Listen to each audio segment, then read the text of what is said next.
Chapter 7 Mensuration, Exercise 7.1, First sum. The radius and the height of a cylinder are in the ratio 5:7 and its curved surface area is given as 5500 square centimeter. Find its radius and height. ரேடியஸும் ஹைட்டும் ஒரு சிலிண்டருடையது எந்த ரேஷியோவில் இருக்குன்னா இருக்குன்னா 5:7 அப்படின்ற ரேஷியோவில் இருக்குது. அதனுடைய curved surface area கொடுத்துருக்காங்க 5500. இப்போ என்ன கண்டுபிடிக்கணும்னா அதனுடைய ரேடியஸும் ஹைட்டும் நம்ம கண்டுபிடிக்கணும். given is ratio of height, radius and height is 5:7. that is ratio na r by radius ku height ku இல்லையா? அப்ப r by h is equal to 5:7 na 5/7 எழுதிப்போம்.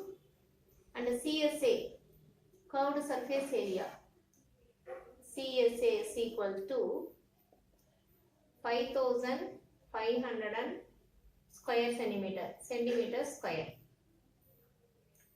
இப்போ இது r by h is equal to 5/7 இருக்கு. therefore r is equal to 5/7 into h ன்னு எடுத்துப்போம். இங்க இருக்கிற height h வந்து இங்க மல்டிப்ளை போயிடுச்சு.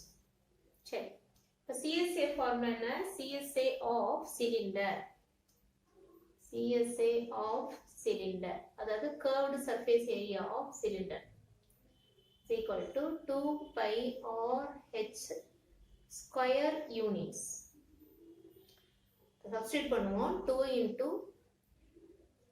22/7 into r வந்து என்னன்னு எழுதிக்கணும்? 5/7 into h.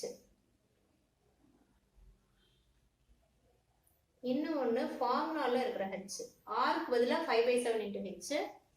இங்கே ஃபார்முலால என்ன இருக்கு? அங்கே ஒரு ஹைட் h இருக்கு இல்லையா? அது அப்போ CSA of cylinder given என்ன? 5500. இதை எதுக்கு ஈக்குவேட் பண்ணிக்கணும்? 5500. இப்போ ஹைட் ரெண்டு ஹைட்டை மல்டிப்ளை பண்ணா h into h என்னன்னு வந்துடும்? h square. இங்க இருக்கிற h into h மல்டிப்ளை பண்ணா h ஸ்கொயர்.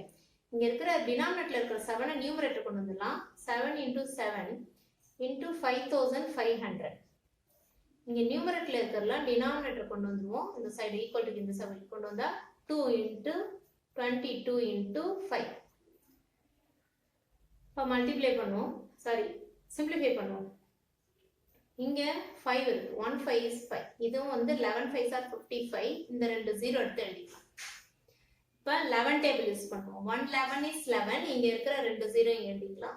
இங்க என்ன இருக்கு? 2 11s are 22. therefore இந்த h ஸ்கொயர் இங்க எழுதிக்கிறேன். h square is equal to,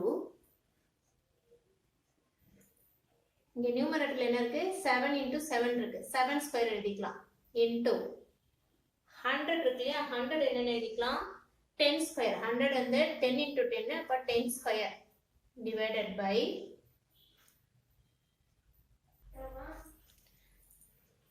2 into 2, அப்ப 2 ஸ்கொயர். எல்லா இடத்துலயும் இருக்கிற 2 கேன்சல் பண்ணிடலாம். எல்லா இடத்துலயும் h ஸ்கொயர் இருக்கு, 7 ஸ்கொயர், 10 ஸ்கொயர், இங்கே ஸ்கொயர், எல்லா இடத்துலயும் இந்த 2 ஸ்கொயர் ரூட் ஸ்கொயரை கேன்சல் பண்ணிடுவோம். அப்போ h is equal to 7 into 10 divided by 2. இப்போ சிம்பிளிஃபை பண்ணுங்க. 1 2 is 2, 5 2s are 10 equal to 7 into 5. அப்போ 7 5s are 35. therefore h is equal to 35 centimeter. இப்போ r கண்டுபிடிக்கணும். therefore r is equal to என்னன்னு எழுதியிருந்தோம்? 5/7 into h ன்னு எழுதியிருந்தோம்.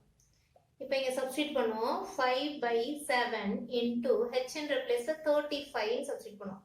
Cancel பண்ணலாம். 1 7 is 7, 5 7s are 35. therefore 5 into 5 25. radius is equal to 25 centimeter and the height h is equal to 35 centimeter.